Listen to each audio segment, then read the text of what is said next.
So today is June 14th, and I'm recording this after Game 5 of the finals, Boston Celtics versus Golden State. And there are a couple things on my mind that I want to talk about. Primarily the fact that people are arguing that Andrew Wiggins has a case to steal finals MVP from Curry. And I don't care how the next game goes, or the next two possible games. I think even if Curry scores 0 points, probably not if he scores 0 points, but it would take some crazy miracle in order for him to lose finals MVP, because at this point he has played so well. Before tonight he was putting up 34 a night on 50% shooting from 3 and 50% shooting from the field, and he has single-handedly won them those two games to put the series at 2-2 before game 5. And he has no business being this good at the age of 34, playing decent defense for the first, the best defense he's ever played at the age of 34. And the gravity he creates so much open looks and chaos for his other teammates. No matter what, you'll always see his primary defender sticking to him like glue as he runs across the floor, opening up the floor for his other 4 players. I remember Mark Jackson was saying while he was calling the game that Curry's ability to sit in the corner and allow the team to play 4-on-4 creates so much space for everyone else, which is a really good observation. I love Mark Jackson, actually. I think he always has really good insights. And the next point is Curry's the second oldest player to put up a 43 point game and a 10 rebound game, which is pretty nuts. Only oldest player was LeBron, who did it at the age of 35, which is a fucking crazy stat. And then the next point is Draymond finally had a bounce back game in terms of offense. He really stepped it up and he was no longer a liability. In game 4, in the final minutes, Steve Kerr actually had to pull out Draymond while they were on offense and they had the possession, because Draymond was doing absolutely nothing, which was crazy for the first time. I remember watching regular season games and seeing the impact that Draymond had on the offense and his chemistry with Curry. They played so well together. And when Draymond went out, the team looked lost. And I was thinking, back then, we didn't know how long Draymond was going to be injured. But I was thinking, if they lose Draymond for the playoffs, they're screwed. Any championship aspirations, they needed Draymond. Arguably more than they needed Clay. Because, I'm not going to get into it now, but I think Jordan Poole is almost a better version of what Clay is right now. Anyway. The next point is that Wiggins was the MVP of Game 5. He played amazing, out of his mind. I loved his aggressiveness, his ability to drive to the basket.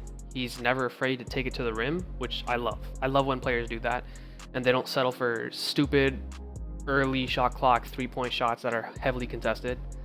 I'm looking at you, Jordan Poole, and yeah, another crazy stat is that Jason Tatum only has 13 points on 55 possessions when being guarded by Andrew Wiggins in this finals. And he's shooting 5 of 15 when being guarded by Wiggins, which is a crazy stat as well. And JJ Redick posted a video where Tyrese Halliburton was putting out a hot take saying that Wiggins is the best defender that JT has gone up against. And I would say there's an argument, but I think he's the best matchup because of his length.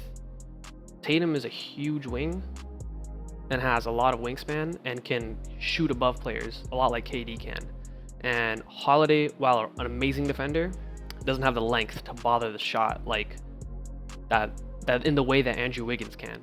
So I think matchup-wise, yes, Wiggins is the best and most ideal defender for Jason Tatum. I wouldn't say he's the best defender. I wouldn't be able to say that confidently between him and Drew. It's not that I think one is better than the other, but I don't know. I think that they're both great in their own unique ways. And I think although he probably didn't earn that all-star vote that he got in the regular season, Andrew Wiggins has played up to a caliber to show he can be an all-star level player on a championship level team. Really, really good stuff from him. I'm so surprised and happy to see him break through that narrative that he's a bust. Because early in his career, a lot of people were saying, oh, he's not going to pan out to be a good option. They shouldn't have picked him number 1 overall.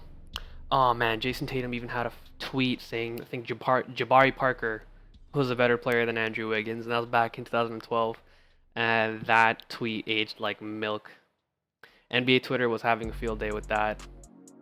And yeah, final notes are that Curry had his worst three-point shooting game of his finals career, and that was Jason Tatum's best shooting game of the finals. He actually shot like 50% from the field or something crazy like that. And it wasn't enough, which is pretty crazy. If I just told you that those two little tidbits at the beginning of the game, only those, without telling you the final outcome of the game, you'd probably bet your house on the fact that the Warriors were going to lose, which is something Pee Wee to plug, shout out to Through the Wire, something they'd used to say. And yeah, it's pretty crazy, man. I don't know. This has been a weird finals. I'm excited for Game 6. I personally think those Celtics will win Game 6, but it'll ultimately go to 7, where the Warriors are just amazing at home, and I don't see them losing a Game 7 at home, to be honest. So I think they will take it out, and I think they'll close out. And I hope Curry finally gets his first Finals MVP, his well-deserved Finals MVP, for that matter. So it's really good. Anyway, that's all from me today. See you guys later.